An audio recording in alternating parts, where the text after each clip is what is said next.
Hello everyone, I'll go by the name is Coach Prince, and if you're new to my channel, welcome. So this is different from what I usually do, but like I said before, I react to everything and anything. Even though I do a lot of music reactions, I also do reactions to other trending topics and other topics that I feel like I have an opinion on or have a take on. So I react to it too. So this one is titled Andrew Tate defends himself against Piers Morgan. So in case you're not familiar with Andrew Tate is like the one of the trendiest man, and I say the trending man on the internet right now. He has been banned on all social media platforms for his take on men and the gender roles, basically on gender roles and how a man is supposed to be like, how a man is supposed to act, and is the like one of the frontiers of the red pill ideology. In case you're not familiar with the red pill ideology, the pill ideology is just like it's like a mentality of how a man is supposed to be and how a man is supposed to act, and a man's role in society and how he's supposed to um, reflect on his character in different areas of life. So anyway, that's just like an overview of what the red pill is, and that's just an overview of Andrew Tate's take, and So today, Piers Morgan, one of the leading talk show hosts, he had an interview with Andrew Tate, and let's see how the interview went. This is like a trending part of a 1 hour plus interview, so let's just see how it goes. The best of the best, East Coast Prince. I know it's better than the rest. East Coast Prince, the rapper no one contest. East Coast Prince. Andrew Tate's the most famous man you've probably never heard of, but the chances are your children will have. Videos of Tate have been viewed billions of times on He said this is the most famous man you've probably never heard of. He's got an enormous following, and mostly young men, and his often scandalous views about women that have made him notorious across the world. Views like this.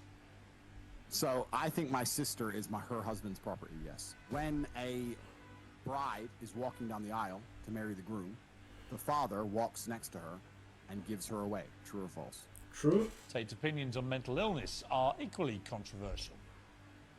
I don't believe in depression. Don't message me about depression because I don't believe in it.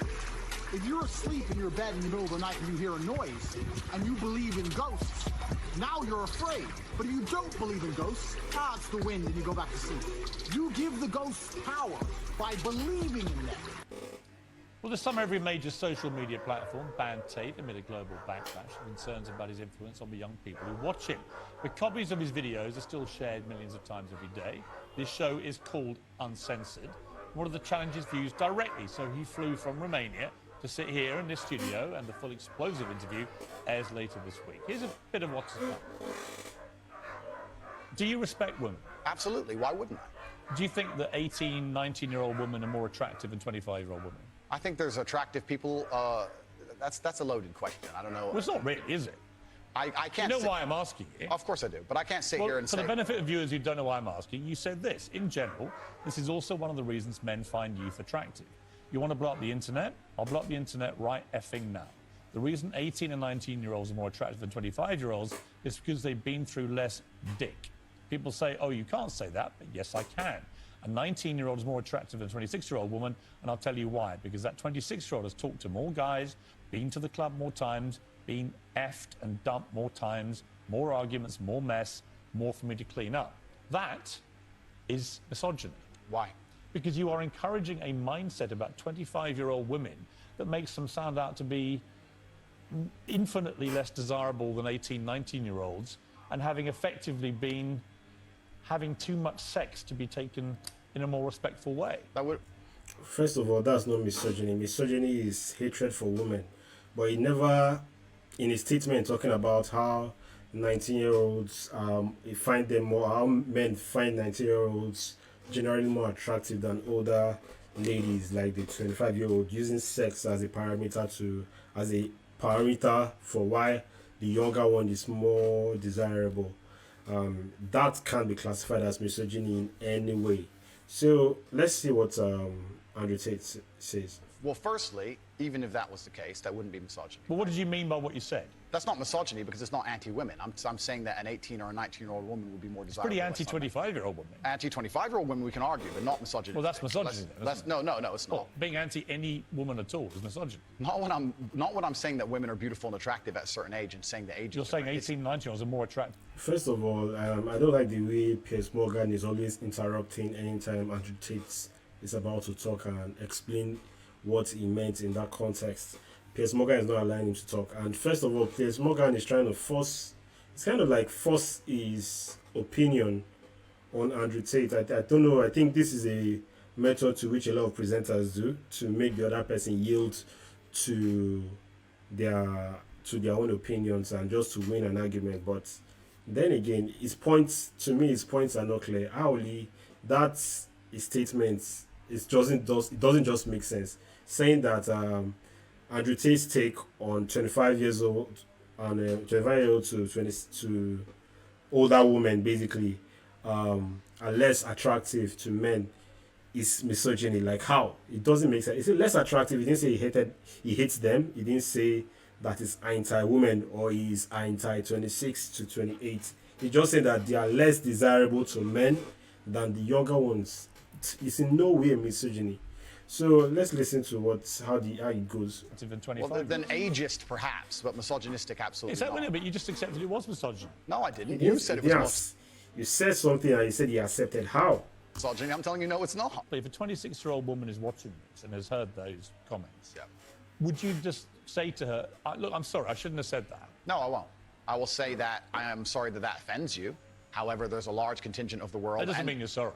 No, I'm not sorry. That's the point I'm making. I'm sorry if that offends you. However, there's a large contingent of the world that believe that, and I was mediating for a conversation. Parts of the world that believe that about 26-year-old women are parts of the world where women are not allowed out on their own. That's a conversation. They have to wear full burqas. Well, that's a conversation. They're not allowed to drive cars. That's nothing to do with me. But is that the kind of world for a woman that you? I was mediating a conversation. No, I'm asking you what you think.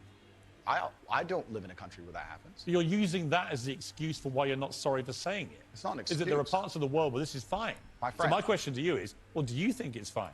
I don't. First of all, I don't like the way Piers Morgan is just coming with a lot of opinions, compounding his take, a lot of opinions and all these things. It's not allowing Andrew Tate to speak.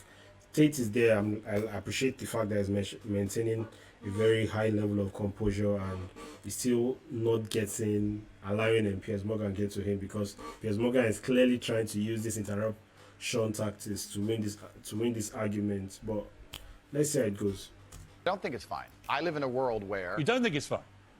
the reason This isn't that hard, Andrew. You can simply say, Piers, you know what?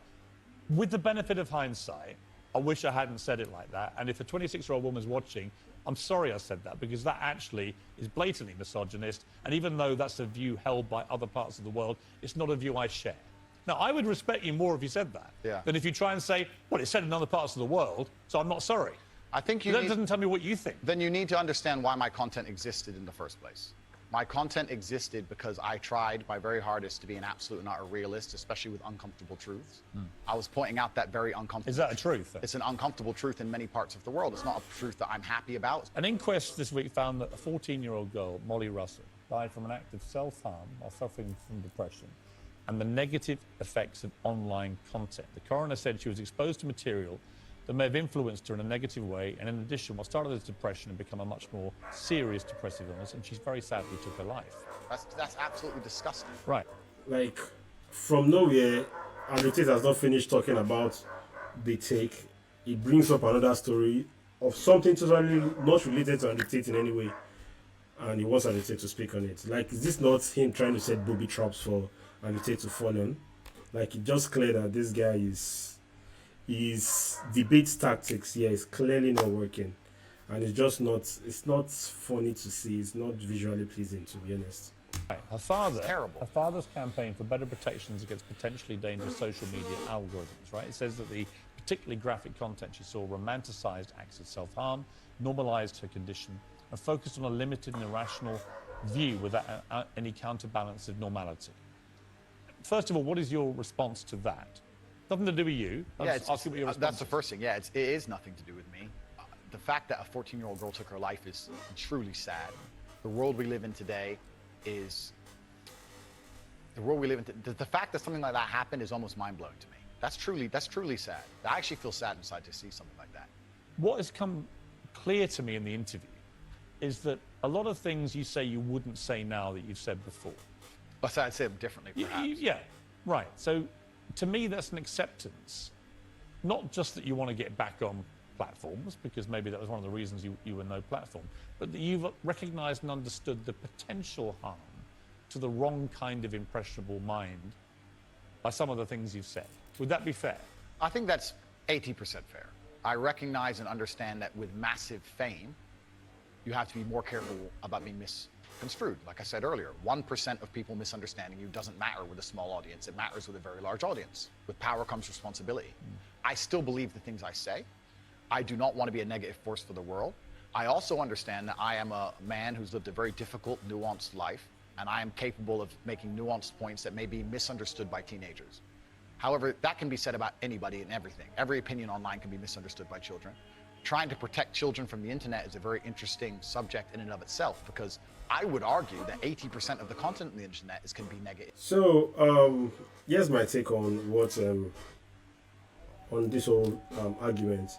First of all, I didn't like the way Piers Morgan was not allowing Andrew Tate to speak to defend himself. This is supposed to be an interview, so you're supposed to allow your guests to talk.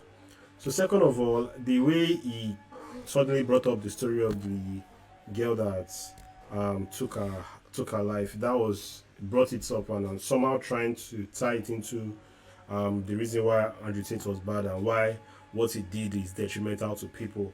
It's just a very petty move, to be honest. I don't like that move, and I like the way Tate held his own. To be honest, he really held his own. He said what he said. He said what he said, and what he said is actually true. Truth that it depends on how you take in his content. If you take in his content and use it for good, it will work well for you. And the truth is that he cannot control the audience that consumes his content. He can only put out content, and if the small percentage of people take in his content and it harms them, then it is no fault of his, because other people are taking his content and they are using it for good. So I really appreciate how Tate held his own. For Piers Morgan, really, this is the first time I'm actually watching his content, and truly I'm not really impressed with his interview style. It's really not impressive. Anyway, guys, this is the end of my own reaction. Tell me what you think about this video. Tell me what you think about Andrew Tate, if you are very much aware of who Andrew Tate is. I'll go by the name is Close Prince. Please subscribe if you haven't, and I'll see you in my next music video reaction. And with that being said, my people, peace.